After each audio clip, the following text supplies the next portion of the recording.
Hi, and welcome to week 12, day 1 of our study of Jeremiah and Lamentations. We finished out the book of Jeremiah, and we're jumping into Lamentations. We're excited about this.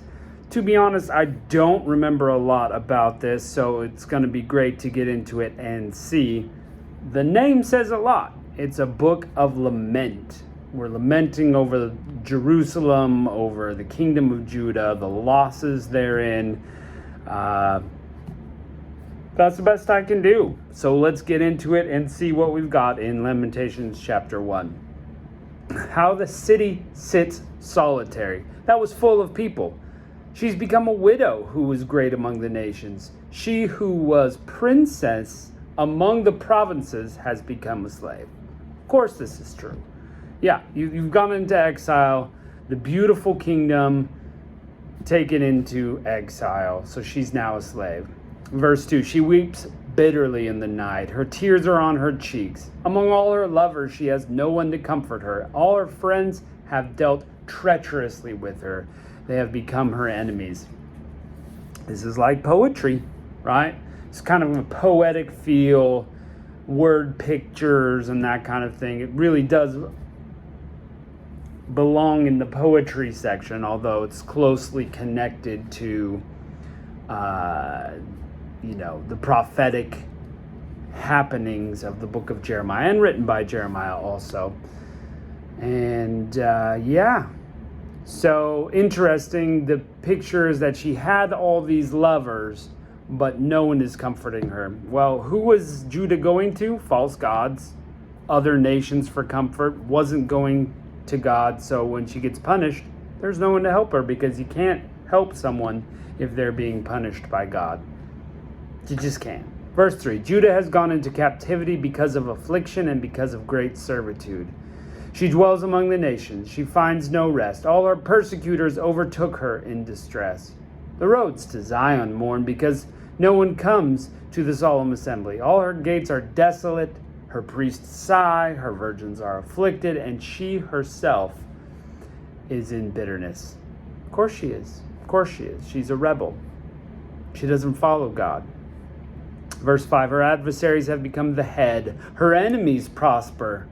For Yahweh has afflicted her for the multitude of her transgressions. Her young children have gone into captivity before the adversary. True. Her transgression. That's the key verse there. Yahweh afflicted her for her transgressions. She's guilty.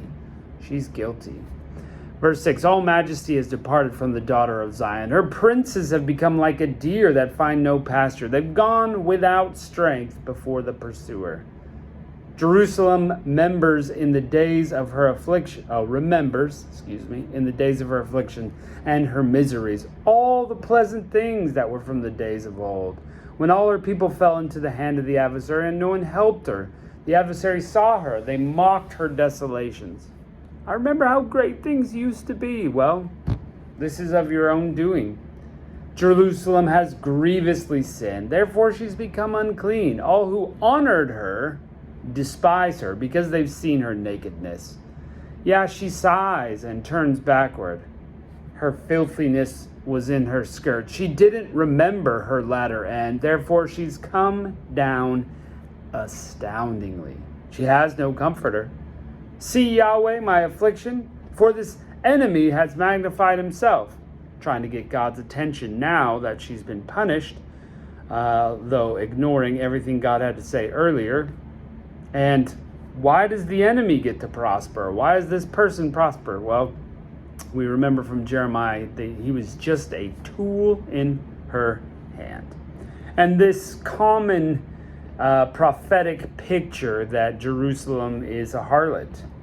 She's gone after other lovers than her husband, God, and played the harlot with them, so she's unclean. The adversary has spread out his hand on all her pleasant things, for she has seen that the nations have entered into her sanctuary, concerning whom you commanded that they should not enter into your assembly. All her people sigh. They seek bread. They have given their pleasant things for food to refresh their soul.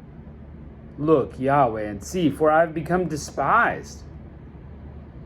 Verse 12, is it nothing to you, all who pass by? Look and see if there's any sorrow like my sorrow, which is brought on me, which Yahweh has afflicted me in the day of his fierce anger. She's just so distressed. She's like, look at my sorrow. Does anybody have sorrow like this? It's your own doing. From on high he sent fire into my bones, and it prevails against them. He spread a net for my feet. He has turned me back. He has made me desolate, and I faint all day long. The yoke of my transgressions is bound by his hand. They are knit together. They've come up on my neck. He made my strength fail. The Lord has delivered me into their hands, against whom I am not able to stand. The Lord has set nothing, all my mighty men within me. He has called a solemn assembly against me to crush my young men. The Lord has trodden the virgin daughter of Judah as in a winepress. Again, great word pictures. She's got fire in her bones. She's being crushed like a winepress. And I mean, if you were here for Jeremiah, how do you feel sorry for her? You don't. She completely abandoned God and completely, he basically gave her chance after chance and she never turned back.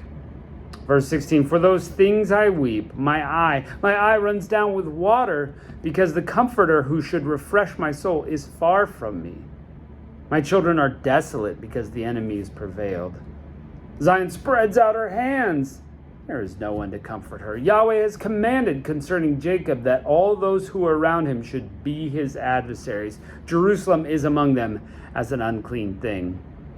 Everybody around is holding them at bay, saying, you're unclean. We don't want anything to do with you. Yahweh is righteous, for I have rebelled against his commandment. Please hear, all you peoples, and see my sorrow. My virgins and my young men have gone to captivity. I called for my lovers, but they deceived me. My priests and my elders gave up the spirit in the city, while they sought food for themselves to refresh their soul. And she even admits it's her fault. Look, Yahweh, for I am in distress. My heart is troubled. My heart turns over within me, for I have grievously rebelled. Abroad the sword bereaves. At home it is like death. For they have heard that I sigh, and there is no one to comfort me. All my enemies have heard of my trouble. They are glad that you have done it. You will bring the day that you have proclaimed, and they will be like me. Let all their wickedness come before you. Do to them as you have done to me for all my transgressions. For my sighs are many, and my heart is faint. So poetic. It's great word pictures coming up. It's like the Psalms, it's like Proverbs, it's like the other poetic books. But the truth of the matter is this. She's sinned against God. She's abandoned God. She looked for help amongst all the people she was sinning with, and no one is going to help her. That's true punishment from God. You're paying your consequences. You're carted off. Now you see what a life you've created. Not good. Not good. So, yeah. I mean, pretty straightforward stuff. We've seen it through the book of Jeremiah, and we see the consequences of her action, and now she's weeping and she's ashamed now that she's in exile. And rightly so. We should weep over our sins. So it's a great start. Lamentations, just like we thought. Lamenting over the loss of life, loss of status, all the places she was and the things she used to do, gone, and now God's wrath upon her. Of course she's lamenting, of course. Well, thanks for joining us. We're looking forward to see where else this book goes. So, we'll see you next time.